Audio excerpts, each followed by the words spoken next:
kayak Liga Inggris, kemarin juga Piala Euro tuh udah menghadirkan 20.000 Delta itu, terus kasus sampai ke 50.000-an, kita belajar banyak dapat data. Akhirnya kita bisa dengan PPKM ini menurunkan kasus sekarang sampai di level alhamdulillah lah terkendali. Walaupun masih ada ancaman-ancaman. Tapi untuk konser, pertandingan besar, maupun event yang internasional itu sudah mulai kita lakukan. Kayak di Mandalika, minggu lalu ada World Superbike. Di situ yang nonton 27.000. Terus ada beberapa kegiatan konser yang sudah mulai kita berikan bimbingan atau panduan. Tapi ini semuanya kita masih H2C nih, harap-harap cemas, karena kan Indonesia akan jadi host dari G20 tahun ini sampai tahun depan, di mana 38 kepala negara yang akan datang. Kita benar-benar mesti mastiin supaya pengendalian COVID ini kita prioritaskan. Tapi saya udah ngundang teman-teman IO, juga promotor-promotor musik untuk menyampaikan ke kita rencananya seperti apa, karena kita ingin berikan pendampingan. Kita ingin musik dan konser jalan lagi, kita ingin ekonomi kreatif bangkit lagi, kita ingin buka perusahaan dan lapangan kerja. Jadi mohon doanya nih, Onat, bisa kita lalui semua ini. Sama saya mau nanya lagi satu. Ini Pak Menteri, emang bener ya kalau kita makan kepiting, terus kita potong jadinya kepotong? Enggak ya? Hah? Bener gak sih Pak Menteri? Enggak ya? Itu ya kalau di kepiting dimakannya pakai pisau, terus nggak hati-hati, bisa kepotong. Sama ada lagi sih, saya juga agak concern nih soal, kan bentar lagi kan sekolah udah mau lanjut ya. Udah mulai mau datang ke sekolah. Katanya tuh kita nggak boleh beli pulpen di Jakarta ya. Kenapa? Takut macet. Waduh. Waduh, ya kan? Ini saya mikir loh, lucu apa ya? Banjir. Banjir, tanya blobor. Waduh. Wah, tapi saya jujur deh, pas Om Sandiaga Uno tuh diangkat jadi menteri, saya senang banget deh. Karena pertama muda. Ini saya bukan ngejilat ya, tapi lebih pingin ngejilat juga sih. Pertama, menurut saya Om Sandiaga Uno itu muda. Saya tuh sangat menaruh harapan karena kayaknya Mas Menteri ini tuh concern banget aja. Selain dari umurnya muda, semoga juga bisa membangkitkan industri kreatif gitu loh. Semoga ya Pak Menteri ya. Semoga banget. Dan Pikirkan seniman, industri kreatif kan mati banget nih Pak Menteri. Semua amsyong. Selain amsyong, sebetulnya yang paling benar-benar terdampak tuh pariwisata. Ini yang sedih aku kalau melihat ada 14 juta orang Indonesia yang menggantungkan hidupnya di sektor pariwisata. Nah, ngomong-ngomong pariwisata, kota mana nih waktu keliling konser musik Indonesia dan yang udah pernah dikunjungin yang paling berkesan untuk Onat? Kota apa? Sebenarnya kalau ngomongin pariwisata atau yang pernah aku datengin dan manggung dan seru ya, to be honest, mungkin masih Bali kali ya. Tapi kan lama-lama bosen ya, dikit-dikit Bali. Aku sih berharap tuh Bandung jadi juga pariwisata, NTT, semuanya sih. Aku pengen. Tapi kalau berkesan menurut aku masih Bali sih. Bali ya? Bali. Nah, ini Bali kan sekarang mulai merangkak nih, tapi karena wisatawan mancanegaranya belum, ini wisatawan domestik yang jadi andalan. Nah, yang menarik bahwa wisatawan itu datang kalau ada event-event yang menarik nih. Dan event yang bisa dibuat dengan ya standar prokes, tapi udah bisa ada interaksi, hybrid, dan lain sebagainya. Nah, yang paling dibutuhkan untuk event-event itu adalah MC. Karena kan Onat nih multi talenta nih. Waduh. YouTuber juga, MC juga, dan katanya lucu. Ya, dan kan? Ini belajar menjadi komika ini pas kapan, atau tiba-tiba nyadar aja gue lucu juga ya? Nah itu dia tuh, sebenarnya aku tuh nggak pernah ngerasa lucu Mas Menteri. Jadi semuanya tuh serba spontan. uhuy. Nah, kalau ngomongin spontan, Mas Andi pernah nonton spontan nggak? Uhuy. Kalau uhuy itu udah pernah dengar berkali-kali, jadi kayak apa namanya word filler gitu, uhuy gitu udah sering dengar. Udah, Oke. Jadi, tapi spontan sebenarnya kelihatannya lihat tapi snippets-snippetsnya aja apa potongan-potongannya gitu. oke, iya, nggak tahu Mas Menteri, aku tuh emang awalnya cuma anak band sama main film, tapi gara-gara sering diundang bintang tamu sana sini, kata orang sih lucu, padahal ya aku sih ngerasa biasa aja sih. Lebih lucu Mas Menteri lah, buktinya Mas Menteri jago pantun. Enggak, itu kan karena pantun itu, nah Ya, itu adalah warisan warisan budaya tak benda yang sudah diakui oleh UNESCO akhir tahun lalu, Desember tahun lalu. Ini tepat setahun. Tapi aku ngeliat tuh pemakaiannya selain di acara-acara yang formal banget atau acara-acara yang nyantai, jarang banget dipakai. Nah, saya takut nih kalau batik kan kita pakai, jadi akan kita pertahankan dan lestarikan terus. Saya takutnya pantun itu hilang. Jadi makanya di Kemenparekraf sama di beberapa event aku biasain supaya kita berpantun dan pantunnya kekinian gitu supaya dapat vibes-nya, dapat positif vibes-nya juga dan sekaligus juga menjaga budaya. Oke, terakhir Onat, aku mau ya, nanya nih sebelum betul. selama perjalanan karir gimana caranya Onat ini menunjukkan bakatnya dan ini satu yang Sobat Pesona kasih pertanyaan bahwa banyak yang ingin jadi konten kreator. Ya, Mereka beberapa tips nih dari Onat agar mereka bisa percaya diri dan bisa berkarya. oke. Sebenarnya sih kalau dari saya ya, kalau aku sih aku terapin ya jadi diri sendiri aja. Gak apa-apa beda dari yang lain atau jangan takut mencoba sesuatu yang baru sih karena kalau aku pikir-pikir juga aku nggak pernah bermimpi bisa main film layar lebar, bisa beginilah gitu loh. Jadi jangan pernah takut mencoba dan ngejudge untuk kayaknya nggak bisa deh, nggak bisa, coba aja dulu walaupun nggak bisa kan at least we try gitu loh. Kalau menurut aku sih tipsnya itu sih, kebanyakan orang sini mungkin takut dulu, wah bisa nggak gitu. Kalau nggak dicoba kan siapa yang tahu gitu loh. Makanya dulu kan pernah ada iklan juga tuh Pak Menteri. Apa iklannya dulu ya? Buat anak Nah, kok coba, ya kan, buat anak kok coba-coba. Nggak lucu lagi Pak Menteri, tolongin dong bantuin biar lucu. kalau lihatnya sih tadi itu kayak salah satu alas kaki Hmm? itu tagline-nya just do it. Just Jadi do it. Jadi kerjain aja gitu. Dan justru nyoba-nyoba itu adalah bagian daripada inovasi. Karena kalau kita fail, kita error, kita paling nggak nemuin cara-cara gimana untuk melakukan hal ini lebih baik, lebih cepat, lebih murah, lebih ekonomis. Dan itu bagian dari inovasi. Keren. Sebenarnya pertanyaan ini juga ingin saya pertanyakan kan, Pak Menteri juga mungkin just do it ya. Aku kenal Pak Menteri awalnya ya pengusaha sukses, tiba-tiba kemarin calon gubernur, calon apa wapres, tiba-tiba sekarang jadi menteri. Itu Pak Menteri rumusnya apa tuh? Coba-coba aja. Apa passion? Apa kok tiba-tiba ingin mengabdi ke negara gitu? Uh, Sebetulnya kan yang aku bersyukur banget Ya. karunia Maha Kuasa ini kan waktu aku di PHK Hmm. sekitar 25 tahun yang lalu aku ngalamin titik terendah di hidupku waktu aku di PHK saat krisis. Dan di situ justru kayaknya yang di atas ngarahin aku untuk mulai usaha dari usaha hanya bertiga, perusahaan keuanganku sekarang udah jadi perusahaan investasi dengan membuka lapangan kerja bagi 30.000 karyawan di seluruh Indonesia. Terus pas 2015 terpanggil gitu karena dia bilang, ya itu kan udah jadi pengusaha sukses, kapan mau berkontribusi bagi pembangunan bangsa? Oh kita udah berkontribusi kok, kita udah bayar pajak, kita udah buka lapangan kerja. Ya. Enggak.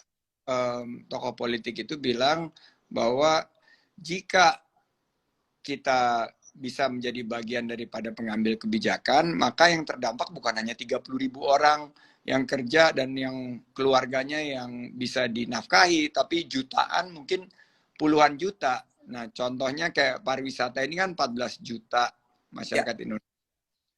Ekonomi kreatif 20 juta, jadi total 34 juta yang terdampak. Jadi itu sih merasa terpanggil, dan ya aku dikasih karunia tuh begitu banyak oleh yang di atas. Saatnya aku nunjukin juga rasa terima kasih, syukur dengan beri kontribusi terbaik yang aku miliki gitu loh. Karena ya kita nggak tahu, tentunya kalau misalnya Indonesia ini nggak seperti sekarang, mungkin usahaku tuh nggak akan semaju sekarang juga gitu loh. Jadi ini salah satu cara untuk berterima kasih kepada Indonesia. Keren, keren, keren, keren, keren, keren. Oke, sekarang aku balik juga tanya. Oke, berarti kan ini kan 2021 udah mau habis nih Pak Menteri. Menjabat Menteri Pariwisata, Industri Kreatif, berarti kan semua beban, semua kritik tuh ada di pundaknya Pak Menteri nih. Dikit-dikit, ya salah menterinya gitu. Nah, 2022 nih, apa sih planning Pak Menteri buat membangkitkan dulu deh? Kalau 2022 clear bahwa kita vaksinasi sudah mencapai angka di atas 70%, terus kita sekarang udah order obat-obat yang untuk menangani COVID. Berarti paling tidak di pertengahan paruh kedua tahun 2022 kita udah bisa balik back to new normal. Nah, berarti kita harus mulai genjot nih untuk bahwa ekonomi kreatif harus pulih dan harus kita berikan bantuan dari segi stimulus maupun regulasi kebijakan yang bisa menopang industrinya. Yang kedua, untuk pariwisata, kita kembali lagi karena pariwisata itu ternyata sangat bergantung terhadap penanganan COVID, dan kalau COVID-nya kondusif, kita yakin secara perlahan namun pasti wisatawan mancanegara itu akan kembali ke Indonesia. Nah, wisatawan domestik ini bisa menjadi andalan, dan kita bisa berikan program-program unggulan dengan kebijakan yang memberikan kemudahan untuk masyarakat melakukan kegiatan pariwisata dan ekonomi kreatif. Oke, wah keren banget. Berarti itu planningnya ya? Aduh, semoga kelar ya. Makanya aku juga pengen sih masyarakat patuh dulu, pada vaksin dulu. Kan banyak tuh yang masih nggak mau vaksin, nggak percaya atau gimana gitu kan. Semoga 2022 pulih ya semua industri kreatif terutama deh, karena emang itu bidang aku kan. Ya, dan kalau aku lihat ya, sektor film kan kemarin kita kasih insentif, kita pelajari, ada yang diapresiasi, ada yang terserap dengan baik, ada yang belum optimal. Nah, ini adalah ruang untuk perbaikan ke depan. Untuk musik, kita lihat bagaimana tangguhnya para pemusik kita, para pelaku ekonomi kreatif di subsektor musik, termasuk yang front stage maupun yang backstage. Ini kita perlu betul-betul kasih semangat dan motivasi agar di 2022 mereka kembali berkarya, berkegiatan. Dan ada 15 subsektor lain termasuk aplikasi, games, dan lain sebagainya yang akan menjadi lokomotif. Jadi please doain, stay positive, stay healthy. Saya yakin pariwisata dan ekonomi kreatif ini akan bangkit dan menjadi peluang usaha dan lapangan kerja. Karena kita ini nggak akan mungkin keluar dari krisis kalau tidak mengembalikan ekonomi masyarakat. Ekonomi masyarakat kan terpuruk 18 bulan ini. Kita harus bantu untuk mereka bangkit. Oke. Pak Menteri, saya mau nanya satu lagi. Tadi kan Pak Menteri ngomongin front stage sama backstage ya?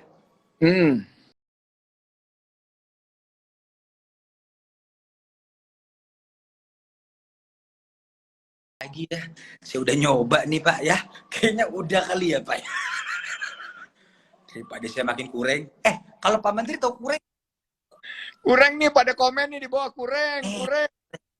Pak Menteri, jadi kalau Pak Menteri lagi meeting, terus ada orang-orang yang telat atau ngasih ide buruk, Pak Menteri ngomong ini kurang lu. Gitu Pak Menteri ya. Ntar saya tunggu tuh kalau lagi meeting.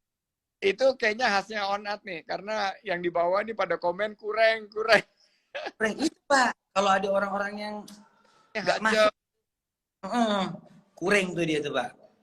Kurang ya. Mantap, Kurang. Nat. Nat, Kurang Pak. kurang. Nanti Pak Menteri kalau lagi meeting gitu tuh Pak, kalau ada yang telat, kurang lu gituin aja. Harusnya lu jangan telat dong, kurang lu gitu Pak. Pak, saya deh Pak. Oke, ini sekarang waktunya games nih, Nat. Games, oke. Namanya Jajuli, jawab jujur kali. Nah, pertanyaan Onat dulu nih. Jawab jujur kali, dari 4 bidang karir Onat, ngeband, main film, MC, sama bikin konten YouTube, mana yang paling disenengin? Dan cuannya, cing, paling banyak menurut Onat yang mana? Yang paling disenengin musik sama film. Cuman karena ya kita tahu 2 tahun belakangan lagi PPKM susah manggung, yang paling cuan sebenarnya konten kreator. Karena sponsor masuk. Keren. Cuman kalau kelar sih tetap aku musik dan film sih. Oke, keren banget tuh. Guys, dengerin bahwa balik adalah tetap hatinya di musik sama film. Ya. Jujur kali, kalau Onat bisa ngubah satu hal yang ada di diri Onat, apa yang mau diubah saat ini? Saya ingin mengubah diri saya menjadi pribadi yang lebih baik, bertanggung jawab sama istri dan anak, dan insya Allah, waduh ya kan, saya akan membuat konten-konten yang bermanfaat. Jadi bukan cuma sekedar konten. Kayak kemarin saya coba konten soal budaya, religion. Ini saya lagi ngejilat Pak Menteri ya, biar dapat sponsor. Semoga saya bisa keliling kota semua travel yang ada di Indonesia bagus-bagus banget tuh kota-kotanya kayak NTT, Sumba, dan masih belum ke blow up apa-apa Bali. Semoga saya bisa dapat sponsor dari Pak Menteri. Oke, nah, komen tuh banyak yang fokus ke kacanya tuh, ada yang mantul tuh di belakang tuh. Kasih lihat dong sini, siapa tuh yang mantul? Oh, itu istri saya, Pak. Halo Mbak Onat. Pak Menteri istri lagi ulang tahun kan? Iya, kok tahu? Iya dong, kan ini bukan pantun kan? Kok tahu? Happy birthday ya Pak Menteri, sehat-sehat terus. Thank you. Jadi kita tadi baru aja ngerayain santunan anak yatim dan ada potong kue nih buat Mbak Nur, usianya 5 tahun. Aduh, Mbak Nur. Jawab jujur kali, 3 kata yang menggambarkan seorang Onat. 3 kata ya? 3 kata. Seniman. Unik. Percaya diri. Waduh, kayak iklan ya. Percaya diri. Kayak seniman, percaya diri. Nah, yang balik orang-orang nggak tahu kalau Onat itu takut kecoa. Takut kecoa sama. Takut kecoa. Jarang mandi. Saya mandi itu 1 hari sekali aja. Kalau orang 2 kali, saya sekali. Sama Onat itu sebenarnya tampangnya doang serem, tapi hatinya lembut. Seperti pantun saya. Hello Kitty. Saya lembut, Pak. Keren. Terakhir, atau komedian yang menjadi inspirasi dan role model bagi Onat sekarang? Artis, musik, ataupun komedian? Jawab jujur. Aku suka ada Pak, namanya Jared Leto. Itu saya suka banget karena dia main musik dan film. Tapi Jared Leto kalau lagi lemes ganti nama Pak, Jared Letoy. Waduh, saya capek Pak. Saya capek Pak. Keren tuh. Itu bukan kurang, itu keren. Iya, itu keren Pak. Itu nggak kurang. Itu nggak kurang Pak. Oke. Thank you banget nih. Ada buat saya nih, games. Oke. Sekarang gantian saya nanya Bapak dong ya. Boleh. Oke. Bapak kan menteri nih, pasti kan kayak tugasnya berat. Coba kalau kita ringanin. Seandainya Mas Sandiaga Uno itu ngeband, berhayal-hayal dulu nih. Mas Sandiaga Uno akan memegang apa? Vokalis, basis, gitaris, drummer. Aku gitaris sambil back back vokal kali ya. Kayak itu apa, suara kedua gitu. Oh, tapi gitaris ya? Ya, Oke. gitaris. Ya, rhythm lah. Oh, Ritam. Oke. Kan ada gitaris, vokalis, basis. Kenapa kalau drummer itu nggak drumis ya? Kenapa drummer? Pak, udah Pak, kita nggak usah banyak itu. Oke, ini yang kedua Pak ya. Nih, ah kali itu kurang Kalau tuh Pak. organ, kalau organ organis. Organis ya kan. Kalau sehat, organik. Ah ya, Bapak cari lagi habis itu Pak ya. Pak, oke nih Pak. Kalau seandainya Bapak dikasih kesempatan untuk belajar musik, nah Bapak akan mencari guru musik itu siapa Pak? Guru musik yang kelihatannya dari luar sih David Foster ya. Dia tuh pencetak musisi-musisi hebat. Kalau di dalam negeri itu kayaknya Yovie Widianto deh yang jago ya. Itu guru musik. Oke. Tapi aku kemarin waktu sempat setelah Pilpres tuh kan banyak waktu aku belajar nyanyi tuh. Tapi guru nyanyinya tuh sampai bilang, aduh ini kasus yang sangat Emang kayaknya Bapak jadi menteri aja. Udah capek tuh ngurusinnya. dia Kan? bilang ini napasannya susah karena lari, napasannya nggak bisa tahan, udah gitu pitch-nya bermasalah katanya. Udah deh, ya udahin aja. Ya Pak, nanti lahan kita diambil kalau Bapak bisa nyanyi. Ya kan?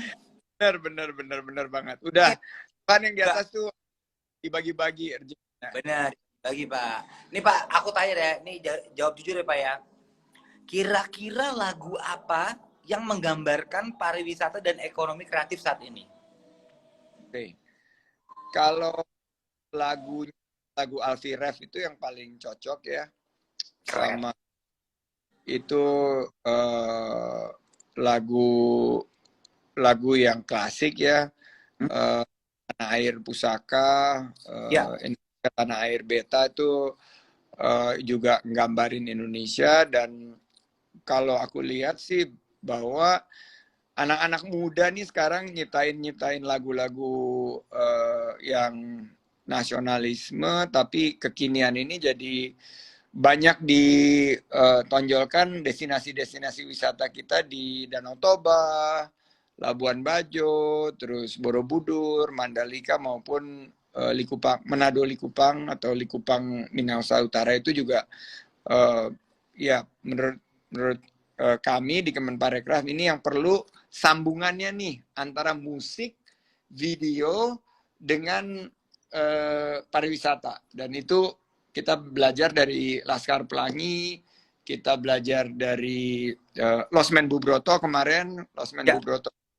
pariwisata Jogja. Kalau Laskar Pelangi kan Bangka Belitung naik sampai 1.800% kunjungan wisatawan ke sana. Itu yang kita lagi cari lebih banyak bagaimana menopang pariwisata ini dengan produk-produk ekonomi kreatif. Wih, keren banget. Pak, untuk film Lost Man Bu Broto itu kan ini Jogja, Pak. Nah, saya Pak Brotonya itu kemana, Pak? Gak penting lagi. Kurang tuh, Pak. Itu contoh kurang. Pak Apa? Broto itu, tapi Pak Brotonya itu ternyata ya mirip-mirip saya juga. Dia takut juga sama Bu Broto kelihatannya. Ya. Kita semua emang takut, Pak, sama bini-bini kita kok, Pak. Aduh, dipegang Kita dia. parahnya begitu rumah kita akhirnya jadi persatuan suami, bukan takut ya, tapi persatuan suami yang dengan istri.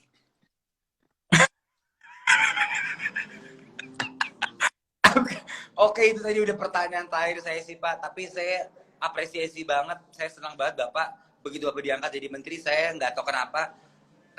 Dalam hati saya kayaknya ini tepat nih. Karena Bapak muda, good looking, kayaknya concern, kayaknya tuh secara apa namanya? Secara looks tuh tepat banget ya. Cuman kita tunggu kerjanya Bapak di 2022. Apa yang Bapak bisa lakukan? Karena saya menaruh harapan besar ke Bapak. I'm such a big fan of you, Pak.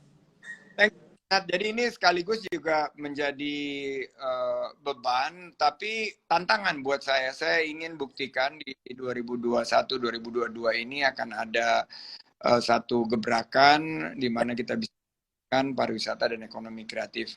Saya ingin ucapkan terima kasih Onat, kita Terima udah Gak kerasa nih lebih dari 40 menit. Dan buat Sona, udah tahu dong jawabannya. Dan pertanyaan kuisnya ini, saya ulang lagi ya. Apa saja film yang dibintangi oleh Bro Onat? Jadi Ya, pertanyaannya, film apa saja yang pernah dibintangi oleh Bro Onat Leonardo? Dan ya. yang bisa 10 akan dapat hadiah. Dan mudah-mudahan kita bisa collab bareng sama Onat ke depan. Ya, Dan Pak. teman di Kemenparekraf, stay tune untuk karya-karya Onat ke depan. Amin. Mudah-mudahan bisa membangkitkan dan membuka lapangan kerja. Banyak yang nggak punya kerjaan sekarang. Aku Ya, terenyuh banget. ya, thank you banget Pak. Udah ngobrol bareng, saya senang banget, sumpah. Keren, Mbak. Pak Sandiaga Uno keren. Thank you. Sampai jumpa, Nat. Salam sama Pak, happy birthday ya, Mas Menteri. Dadah. Assalamualaikum warahmatullahi wabarakatuh. Waalaikumsalam warahmatullahi wabarakatuh. Terima kasih. Terima kasih, Pak.